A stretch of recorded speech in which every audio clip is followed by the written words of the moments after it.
사랑하는 기쁨의 교회 성도 여러분 안녕하세요. 오늘은 다 같이 말라기서 1장 1절에서 5절의 말씀을 함께 묵상하겠습니다. 여호와께서 말라기를 통하여 이스라엘에게 말씀하신 경고라. 여호와께서 이르시되 내가 너희를 사랑하였노라. 하나 너희는 이르기를 주께서 어떻게 우리를 사랑하셨나이까 하는도다. 나 여호와가 말하노라. 에서는 야곱의 형이 아니냐. 그러나 내가 야곱을 사랑하였고 에서는 미워하였으며 그의 산들을 황폐하게 하였고 그의 산업을 광야의 이리들에게 넘겼느니라.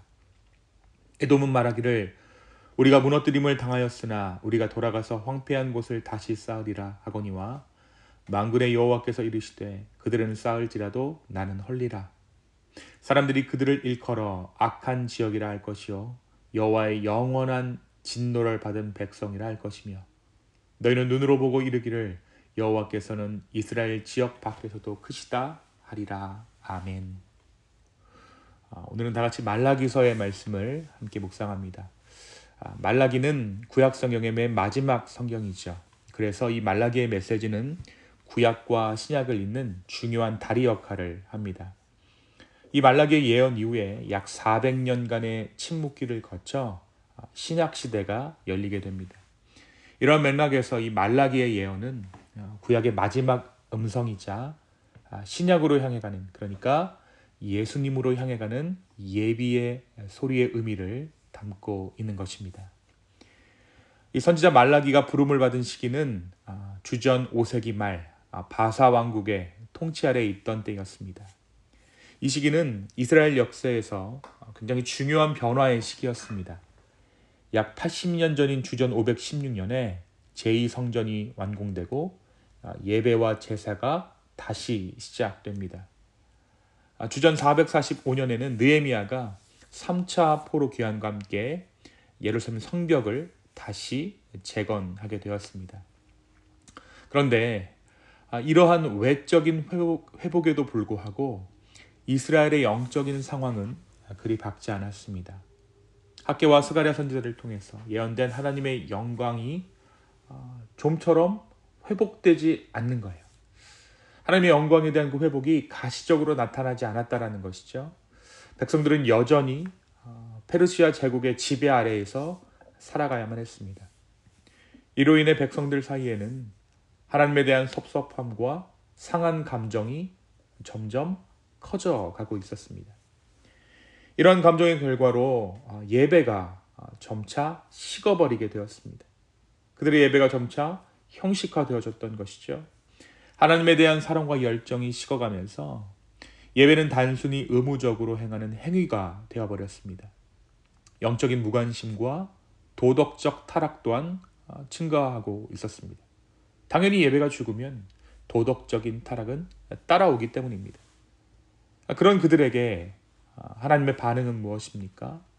오늘 말씀에 보니까 하나님께서 내가 너희를 사랑한다 라고 말씀하세요. 형식적인 예배, 차갑게 식어버린 그 마음을 향해서 하나님은 다시 한번 그들에게 사랑을 말씀하셨다는 것입니다. 이어지는 4절에서 우리는 에돔의 태도와 하나님의 응답을 볼 수 있습니다. 에돔이 누구입니까? 에돔은 야곱의 형제입니다. 그들은 우리가 무너뜨림을 당하였으나 우리가 돌아가서 황폐화된 곳을 다시 쌓을 것이다 라고 이야기합니다. 자신들의 힘과 능력으로 다시 일어서겠다라는 것이죠. 그러나 이러한 에돔의 반응에 대해서 하나님의 응답은 단호합니다. 그들은 쌓을지라도 나는 헐리라 라고 말씀하신 것이죠. 야곱에게는 너희가 나를 향해 불평할지라도 너희가 나를 사랑하지 않을지라도 나는 너희를 사랑한다 라고 말씀하시지만 반대로 이 에돔에게는 우리가 일어서지만 나는 헐리라 라고 하나님께서 반대의 말씀을 주신 것입니다. 5절에서는 이스라엘 백성들에게 하나님께서 허락하시는 메시지가 등장합니다. 너희는 눈으로 보고 이르기를 여호와께서는 이스라엘 지역 밖에서도 크시다 하리라 라고 예언하십니다. 이것은 이스라엘 백성들이 하나님의 능력과 주권이 단지 그들의 땅에만 국한되지 않고 모든 민족과 모든 나라에게 미친다라는 것을 깨닫게 될 것임을 의미합니다. 사랑하는 성도 여러분, 오늘 말씀 우리에게 무엇을 말해주고 있습니까? 오늘 말씀에서 우리는 놀라운 장면과 마주하게 됩니다. 하나님께서 그의 백성들에게 예배를 잃어버린 그의 백성들 가운데 첫마디로 하신 말씀이 무엇입니까? 내가 너희를 사랑한다 였습니다. 참으로 아름다운 말씀이죠. 그런데 유다의 반응이 어땠습니까? 주께서 어떻게 우리를 사랑하셨습니까? 라고 되묻습니다. 이 질문 속에서 오늘을 살아가는 우리의 모습이 그대로 투영되어져 있는 것을 보게 됩니다. 종종 우리도 이렇게 생각하죠. 하나님, 정말 저를 사랑하신다면 왜 나의 인생이 이 모양입니까? 라고 우리는 때때로 하나님의 사랑을 우리의 기준으로 측정하려 합니다. 그러나 하나님의 응답은 우리의 시선을 완전히 다른 곳으로 돌리게 합니다. 그분은 야곱과 에서의 이야기를 꺼내셨습니다. 태어나기도 전에 아무런 자격도 없을 때 하나님은 야곱을 선택하셨다는 것이지요. 이것이 바로 은혜입니다. 우리가 아무것도 하지 않았을 때, 심지어 우리가 존재하기도 전에 하나님께서는 우리를 사랑하셨습니다. 우리는 종종 하나님의 사랑을 우리의 성과나 환경으로 판단하려 합니다. 그러나 하나님께서는 우리에게 말씀하십니다. 너의 옆을 보아라. 너가 받은 은혜를 보아라. 에돔의 운명과 이스라엘의 회복을 비교해 보라는 것입니다. 그렇다면 왜 에서와 야곱이었을까요? 그들은 쌍둥이였습니다. 애초에 이 둘의 조건은 같다라는 것이죠. 그래서 하나님께서 에서와 야곱을 꺼내주셨다라는 것은 다른 민족과 너를 비교하라라는 의미보다 너가 만약 하나님의 택하심을 받지 않았더라면 너의 삶이 어떻게 되었을지 생각해 보라라는 것입니다. 너가 예수 그리스도를 알지 못하였더라면, 너가 복음을 알지 못하였더라면 너의 인생이 어떻게 갔을지 생각해 보라라는 것이죠. 사랑하는 성도 여러분, 오늘 이 말씀은 우리에게 도전하고 있습니다. 우리는 하나님의 사랑을 어떻게 측정하고 있습니까? 우리는 그 하나님의 사랑 가운데 어떻게 반응하고 있습니까? 오늘 하나님께서는 우리에게 다시 한번 말씀하십니다. 내가 너를 사랑한다.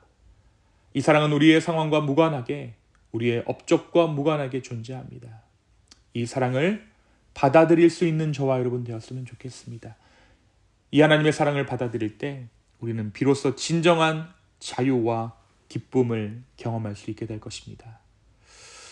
우리 기쁨의 교회가 오늘 이 주님의 사랑을 기꺼이 받아들일 수 있는 우리 모두 되기를 예수님의 이름으로 축원합니다. 두 번째, 오늘 말씀은 우리에게 하나님의 주권을 이야기하고 있습니다. 하나님께서는 에서 대신에 야곱을 택하였습니다. 이것은 하나님의 주권적인 사랑인 것이죠. 이것은 우리에게 하나님을 모르고 살 수도 있었던 우리지만 하나님을 알게 하셨다, 복음을 알게 하셨다라는 의미를 담고 있을 것입니다. 사랑하는 여러분, 하나님을 따라 사는 것이 때로는 부담되고 불편하고 오히려 쉽지 않은 순간들이 찾아오지만 하나님의 사랑하시면은 실패가 없습니다. 우리의 모든 고난이 그 사랑의 완성을 향한 과정이 된다는 의미입니다.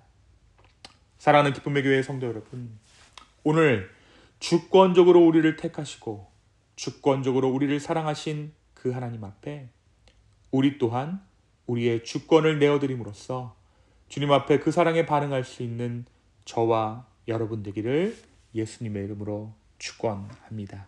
이 시간 함께 기도하시겠습니다. 하나님 아버지, 오늘 이 말라기서 1장에서 주신 하나님의 말씀을 우리가 기억합니다. 주님, 이 마지막 때에 하나님의 사랑이 보이지 않는다며 우리의 예배가 점점 형식적이 되어지고 우리의 예배가 피상적이 되어져 가는 것을 보게 됩니다.